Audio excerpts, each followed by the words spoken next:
Have you ever noticed that as time passes and we step into old age, life begins to reflect back the relationships we've nurtured over the years, like a mirror? Some people bring joy, peace, and satisfaction into our lives, while others gradually become like a cold wind, disturbing the calm we so desire. Have you ever wondered why some elderly people seem to live happily, lightheartedly, as if they have no worries, while others remain weighed down by stress and sadness?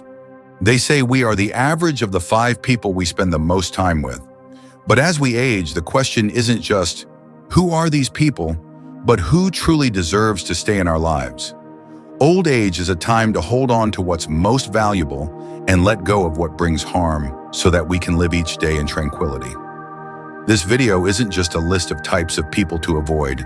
It's a journey that guides you through the art of protecting your inner happiness. The wisdom that ancient Stoic philosophers have taught us for centuries. Among the 8 types of people we'll discuss, there are some you may recognize and others you may not have thought of before.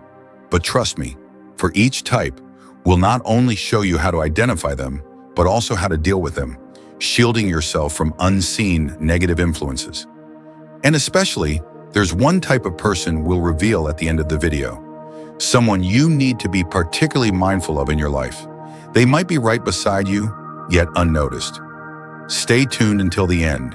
And if you find these insights helpful in achieving inner peace, don't forget to subscribe and turn on the notification bell so we can continue exploring the valuable lessons of Stoic philosophy together. This will be a journey where you not only learn to identify, but also truly understand the power of being selective in your relationships. Together, we'll build a peaceful life, no matter the chaos around us. So how do you know who brings positive energy and who to keep a distance from? Let's start with the first type, a person you might not expect but who can have a significant impact on your peace. That is the chronic complainer. Sometimes just being near someone like this is enough to cast a shadow over your day. Let's discover why keeping a distance from them is so important. 1. The chronic complainer. Imagine a perfect afternoon, the gentle sunlight streaming through the trees, flowers in full bloom, and you're soaking in the fresh air, embraced by a peaceful atmosphere. Then a friend approaches, carrying a gloomy mood. They start talking about the unbearable heat, the noise from the crowd, and suddenly your comfort and joy seem to slip away, replaced by an inexplicable heaviness. You may have encountered this type of person before, the one who always finds something to complain about, no matter how small. It's as if they're wearing gray-tinted glasses, seeing everything through a negative lens, making even the happiest moments seem bleak with just a few words. But why does being around chronic complainers impact us so deeply? What does Stoic philosophy have to say about this? Epictetus, one of the great Stoic philosophers, taught that it's not things that disturb us, but our view of them. This means that much of the negativity you feel often stems from how you interpret it. But when you're around someone who constantly complains, their negativity can slowly seep into your mindset, turning your own perspective from positive to negative if you don't have a way to manage it. So how can you protect yourself around these people? Imagine you have an invisible umbrella of positivity. Whenever your friend begins to unload negativity, open up that umbrella and create a barrier to keep the negativity out. This doesn't mean ignoring real issues, but it does help you maintain a positive mindset. Instead of getting drawn into their spiral of complaints, try asking them a gentle question like, is it really that bad, or are we just focusing on the negative? This question not only helps you stay positive, but also encourages them to reflect on their outlook, possibly adjusting it. Over time, you'll find that distancing yourself from complaints isn't about refusing to help your friend, but about protecting your own peace of mind. And if they don't change, remember that avoiding sources of negativity is often the best way to preserve your own well-being. Ask yourself, do you want to live in a world where every moment is overshadowed by complaints? If the answer is no, choose positivity and calm, because ultimately, your happiness is yours to decide. We've just discussed the impact of chronic complainers, but there's another type of person who can make you lose faith in those around you: the gossip. Gossip doesn't just harm others, it breaks down trust and creates division among us. So how can you recognize and wisely deal with this type of person? Let's continue. 2. The gossip. Imagine sitting with a group of friends, everyone enjoying a lively conversation. But then one person starts talking about the private matters of someone who isn't there. They add enticing details, turning an otherwise harmless story into a spark for endless judgment and debate. The friendly atmosphere gradually turns strange and heavy, and trust among everyone begins to feel fragile. Gossip isn't just words, it's like a virus of suspicion and envy. When we start talking about others, whether friends or family, we're planting seeds of doubt, eroding trust and connection. Gossip can fracture relationships you've built over years because once you join in on a conversation about someone else, who's to say they won't do the same about you? Socrates proposed the triple filter test to help us distinguish between what's true, useful, and good. Before sharing any information about others, he advised that we ask ourselves 3 questions. Is it true? Is it useful? Is it kind? If the information doesn't pass at least 2 of these filters, it's better to stay silent. Try applying this principle when you find yourself being drawn into a gossipy conversation. When someone begins to share the personal affairs of others, gently steer the topic elsewhere. You might say, perhaps instead of talking about others, we could discuss each person's plans for the future, or if necessary, mention that you'd like to keep the atmosphere positive and avoid discussing others' private matters. Remember, words hold immense power. Gossip not only hurts others, but also diminishes our own character. Sometimes silence is the best way to maintain respect and inner peace. As Socrates reminded us, words must pass through 3 gates: truth, usefulness, and kindness. Make every word meaningful and encourage those around you to do the same. When you foster a positive communication environment, you create genuine connections and preserve your own peace of mind. After understanding the impact of gossip, we now dive into a more subtle type of person, the manipulator. They could be friends, family, or even loved ones who constantly try to make you act according to their wishes. And if you're not careful, you could find yourself wrapped up in their influence without even noticing. Let's explore how to protect yourself from these subtle yet powerful forces. 3. The manipulator. Imagine having a friend or family member who, every time they face a problem, shifts their responsibility onto you. They use soft words, sometimes even compliments, to make you feel like you're the only one who can help them. Or worse, they make you feel guilty if you refuse. Beneath the surface, it's a strategy they use to gradually control you, chipping away at your independence and self-determination. This is the mark of a manipulator. Manipulators aren't always openly harsh or cruel. Often they disguise their intentions under a mask of affection, sympathy, and even loyalty to get what they want. But deep down, their goal is personal. They want you to comply with their wishes, regardless of your comfort or willingness. Encountering people like this, especially as we grow older, can slowly erode our confidence and determination, making it easier to fall into their demands without resistance. How can Stoic philosophy guide us here? Epictetus, one of the great Stoic thinkers, said, "It's not what happens to us that disturbs us, but how we react to it." Manipulators thrive by making you feel confused and uncertain. To counteract this, you need to build a shield of authenticity, a protective layer that helps you recognize your own values and boundaries. This means becoming clear on what you truly want, what you're willing to accept, and what you're not. This shield of authenticity keeps you grounded and resistant to manipulation. When someone asks you for something that doesn't sit right with you, pause and ask yourself, do I really want to do this, or am I doing it just to please them? This simple question can help you separate your own desires from external pressure. Sometimes saying no to a manipulator requires tact. You can use a phrase like, "I understand you need support, but I'm unable to help at this moment."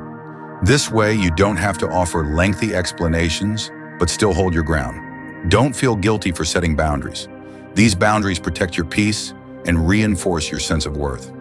A key reminder from Stoicism, refusing to help doesn't mean you're irresponsible or selfish. As Epictetus once said, we cannot control others' actions, but we can control our own responses. Maintain your confidence and remember that no one has the right to make you feel guilty for safeguarding your freedom. In life, some people, if you don't carefully maintain your distance, can easily turn you into a puppet, constantly responding to their needs and overlooking your own. Be the master of your life by strengthening your shield of authenticity and knowing your own worth. Only you have the power to decide what's truly beneficial for yourself and what is not. Dealing with manipulators isn't easy, but there's another type of person who can also bring a different kind of stress: the controller. These people often think they're helping, but in reality, their control makes you lose your freedom and peace of mind. So how can you maintain your autonomy without damaging the relationship? Let's find out. 4. The controller. Imagine trying to live your own life, but there's someone constantly by your side, offering reminders, giving directions, and even trying to influence every decision you make. This person could be a loved one, a friend, or even a colleague, someone who genuinely believes they know what's best for you, whether it's what you should eat, wear, or how you should live. At first, it may feel like they're just being caring, but over time, their presence feels like a shadow looming over you, making you feel like you've lost your freedom and sense of self. Controllers don't always have ill intentions. Sometimes they truly believe they're helping. But what they don't realize is that their actions can make you feel stifled, gradually eroding your autonomy. They seek order by attempting to dictate everything. But what they fail to see is that this behavior creates unnecessary tension and pressure. So what does Stoic philosophy teach us about this? Epictetus once said, "Happiness begins with understanding that there are things beyond our control." The more we try to control everything, the more likely we are to feel insecure and distressed when things don't go as planned. This applies not only to us, but also to those who crave control. Controllers often act this way because they fear the unexpected or what lies beyond their control. But you can help them see that life doesn't need to follow a fixed script, and sometimes the most beautiful moments come from life's unpredictability. How can you respond to someone who loves to control? Try practicing what we might call gradual release. Start by creating a healthy space for open communication, where you can share your own thoughts and desires honestly. You could say, "I know you care about me, but I also need space and time to make my own choices." Instead of arguing or pushing back immediately, gently steer the conversation toward emphasizing the value of trust and freedom in relationships. You can also use a simple but powerful phrase, "I trust you, and if I need help, I'll ask." This communicates that while you appreciate their support, you also wish to make your own decisions. When you assert your independence firmly but gently, others will gradually understand that you want to live your life on your own terms. Remember, in life, no one can control everything. We all need to learn to let go, as Stoicism teaches us. If you encounter a controller, understand that it often stems from a place of insecurity and fear within them. By taking charge of your own choices and not allowing them to interfere, you not only empower yourself, but also help them learn the art of letting go and trusting. True happiness can only be found when we know our limits and learn to accept what lies beyond our reach. Controllers can make you feel restricted, but there's another type of person who can leave you feeling invisible: the attention seeker. Every time you try to share your feelings or experiences, they quickly turn the conversation back to themselves. So how can you avoid getting pulled into these one-sided interactions? Let's move on to the next section. 5. The attention seeker. Imagine sitting down with close friends or family for a nice chat. You start to share a small personal success, a milestone that brought you some joy. But before you even finish, a friend cuts in, launching into a story about their own, seemingly bigger accomplishment. Or perhaps you're sharing a challenge at work, and suddenly they steer the conversation to one of their own struggles, turning what was meant to be a conversation into a one-sided monologue. This is the unmistakable sign of an attention seeker, someone who turns every conversation into an opportunity to talk about themselves, often disregarding others' experiences. Attention seekers can be found anywhere, in family, at work, or even among old friends. They may not always act intentionally, but their need for acknowledgement and attention is so strong that they dominate any conversation they're part of. They feel their worth is defined by how much others notice them, and they're willing to monopolize interactions, regardless of whether the moment is someone else's to share joy or pain. This behavior can leave you feeling overshadowed, unheard, and disrespected. What does Stoicism have to teach us about this? Epictetus said, "We have 2 ears and 1 mouth so that we can listen twice as much as we speak." This serves as a reminder that communication isn't just about speaking, it's also about listening. A conversation only becomes meaningful when everyone has the chance to be heard and share. But how do we deal with an attention seeker while preserving a healthy relationship? Try setting clear, respectful boundaries. When the person starts to dominate the conversation, gently interrupt by saying, "That's an interesting story, but I'd also like to share something of my own." This not only helps you reclaim the space, but also conveys the message that everyone deserves a chance to speak. Another approach is to use subtle redirection techniques. When they veer too far into their own story, try asking, "Does this relate to what we were discussing?" Or, "Could we get back to the main topic?" This helps steer the conversation back on track and serves as a reminder that everyone's voice is important. Sometimes simply allowing a moment of silence can be effective. Letting them talk themselves out can eventually lead them to realize that attention isn't gained simply by talking excessively. If you remain patient and composed, the attention seeker may come to see that listening can also be a way to connect and add value in conversations. Finally, remember that it's okay to ask for fairness in conversations.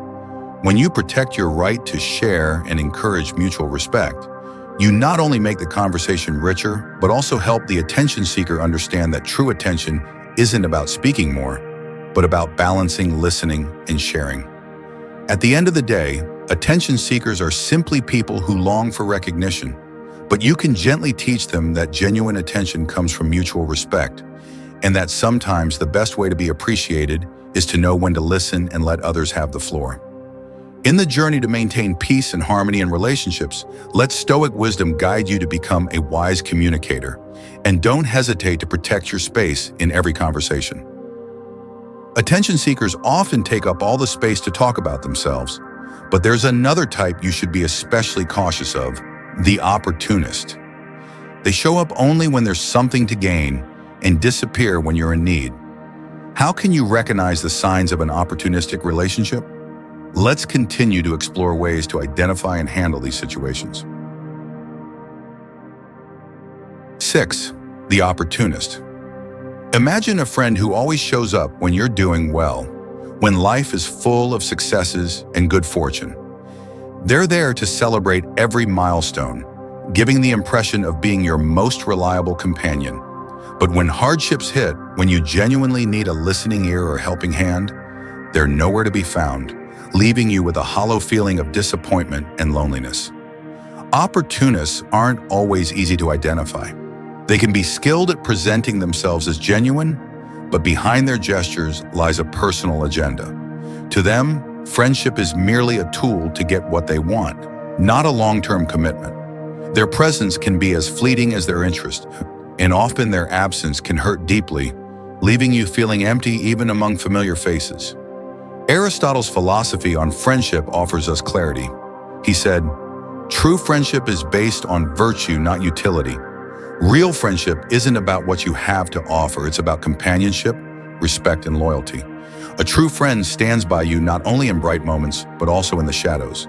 The opportunist, however, only seeks you out when there's something to gain, disappearing as soon as they have exhausted their benefit from the relationship." How can you identify and distance yourself from an opportunist while maintaining harmony? Start by observing how they act during challenging times. A genuine friend appears not just during your successes, but also when you need someone to face difficulties with. If someone often avoids or ignores you during tough times, this could be a sign of an opportunist. Accept the truth that not every relationship is meant to last, and some people are simply passers-by in your life journey. However, don't let this realization make you cynical or closed off to everyone. Sometimes distancing yourself from an opportunist isn't a loss. It's a way to protect your trust and inner peace. Be selective in building relationships. You could gently but firmly express your values by saying, "I value genuine friendship, and prefer relationships that aren't solely based on temporary benefits. This not only helps establish boundaries, but also sends a clear message about your standards. Remember, genuine friendship is a long-term emotional investment. Opportunists tend to surface when we open our hearts without discernment. But by choosing and seeking out those with sincerity, you'll create meaningful connections, relationships that aren't just fleeting presences, but solid foundations in your life. In your journey to find peace and happiness, let Aristotle's wisdom guide you, helping you recognize true friends from those you need to let go. After discussing the opportunist, we'll move on to a more subtle type, the covertly envious. They may congratulate you outwardly, but deep down, they're uncomfortable with your success. How can you spot this kind of person and protect your happiness? Let's explore further in the next section. 7. The covertly envious. Imagine you've just shared a recent achievement, perhaps a career milestone, a new relationship, or simply a personal joy. Those around you congratulate you, celebrating your happiness, but there's one person in the group who smiles and congratulates you, yet you sense a lack of sincerity in their eyes. Something in their tone reveals that their enthusiasm is a thin veneer, concealing a hidden feeling: covert envy. Covertly envious individuals are different from those who openly display jealousy. They often appear friendly, sympathetic, and may even praise your success. But beneath that facade lies a discomfort, a discontent with others' happiness that they carefully hide. They're like two-faced friends, always present yet quietly, hoping you stumble so that they can feel a little better about themselves. Bertrand Russell once said, "Envy is one of the most potent causes of unhappiness." He was right. Envy doesn't just harm the person feeling it, it impacts those around them. The covertly envious can subtly chip away at your joy in ways that are difficult to recognize. You may notice yourself feeling reluctant to share your achievements, as deep down, you sense they're not genuinely happy for you. Over time, this can make you hesitant to celebrate your own successes or even cause self-doubt. So how do you protect yourself from the covertly envious? First, avoid oversharing personal accomplishments with those who show signs of envy. They don't need to know every detail of your journey, as these can trigger feelings of jealousy in them. Instead, reserve your celebrations for those who are genuinely happy for you and wholeheartedly supportive. Build self-esteem and confidence to prevent others' envy from affecting you. Envy, after all, reflects personal dissatisfaction. When someone envies you, it doesn't mean you're doing anything wrong. It simply means you have something they long for. Remember, your success and happiness are well-deserved rewards for the effort you've invested, and no one has the right to make you feel unworthy of them. Learn to feel compassion for the envious, but don't let them impact you. Envious people often lack confidence and feel unfulfilled in their own lives, so their envy isn't really about you. Respond with politeness and composure, but don't allow them to make you suppress or hide your happiness. You deserve to live freely and take pride in what you have. Ultimately, remember that your success is an important part of your life journey. Surround yourself with those who truly support you, and know that regardless of what others think, your joy doesn't need to be limited by others' envy. In your journey to maintain peace and self-assurance, let yourself shine without fear, because that's how you live fully as yourself. Finally, we've reached the 8th type, a person who can drain your spirit and well-being in ways you may never have imagined. They're the energy drainers. Not only do they take away your peace, but they also leave you feeling exhausted after every encounter. Let's explore how to protect your precious energy from these people and maintain your inner calm. 8. The energy drainer. Imagine meeting up with a friend after a long day, hoping for a lighthearted chat. But instead, every word they speak is filled with negativity, endless problems, and complaints without solutions. They don't just share their difficulties, they turn every issue into a prolonged emotional storm. By the end of the conversation, you feel drained, weighed down, and mentally exhausted. Energy drainers are not just people going through a rough patch. We all have hard times and need the support of friends and family. But energy drainers are those who live in a constant state of pessimism, regardless of the circumstances. They seem to dwell in a perpetual cycle of negativity, and every interaction with them is a confrontation with the negative energy they radiate. Over time, this negativity can make you feel depleted, robbing you of joy in life. Aristotle once said, "The energy of the mind is the essence of life."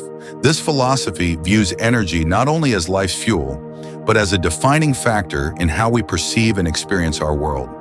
When your energy is drained by someone who constantly exudes negativity, there's less left for yourself and for the people who truly matter.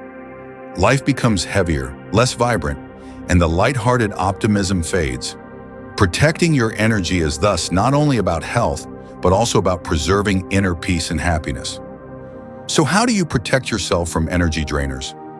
First, practice setting boundaries.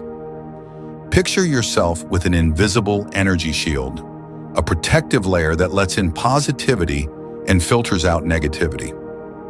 When they begin spreading their negative emotions, listen with limits, but don't let yourself get pulled into their narrative.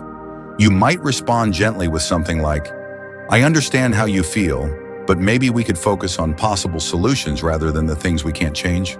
This keeps the interaction respectful while safeguarding your energy. Try the time zoning technique. Don't spend excessive time with people who consistently leave you feeling exhausted. If they need to talk, set a specific time, and when you feel the conversation has reached its limit, politely wrap it up with an excuse about needing to attend to other things. Remember, you don't have to carry others' burdens indefinitely, and it's okay to gently say no.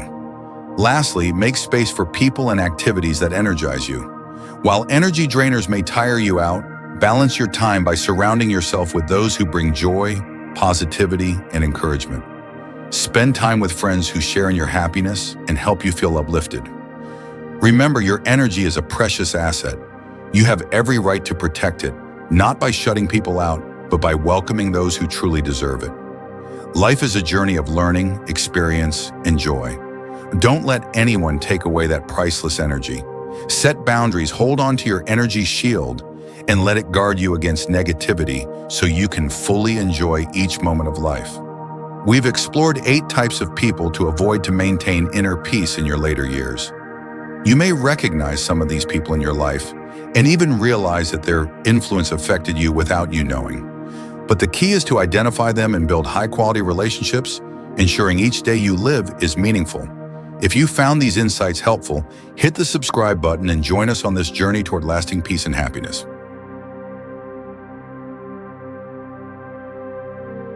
As the years slowly pass by, we realize that our later years are not only a time to reflect, but also an opportunity to live more fully than ever before. This is the perfect time to hold on to what truly matters and to let go of unnecessary burdens. Ask yourself, who do I want to walk alongside me on the rest of my journey? Who will bring peace and joy into my life? The relationships around you are not just pieces that fill out your life. They form the very foundation of your peace and happiness. When you choose who to surround yourself with, you're not just choosing people to share life with, you're choosing sources of energy, joy, and valuable lessons. Remember, you have the right to choose relationships that are truly worthy, creating an environment that nourishes your soul, rather than allowing negative relationships to cloud your life. Stoic philosophy reminds us that we are the masters of our own lives, not others. You can choose the path of peace, you can cultivate meaningful relationships, and you can be a source of inspiration for those around you. Let each day be one that you fully live, not just one you merely pass through. If you've journeyed with us this far, leave a comment saying, "I choose to live in peace," so we know you've been a part of this journey and that you've chosen a life of tranquility and gratitude. Don't forget to like, subscribe, and share this video if you believe these philosophies can reach and uplift others. Let's build a community of those who seek true peace and happiness, where everyone can be themselves and enjoy a life filled with meaning. Thank you for watching. We deeply appreciate your time and hope that what you've learned from this video will inspire you to build the life you truly deserve. We look forward to seeing you in our future videos, where we'll continue this journey to discover and live fully with ourselves. Wishing you a life of peace and happiness.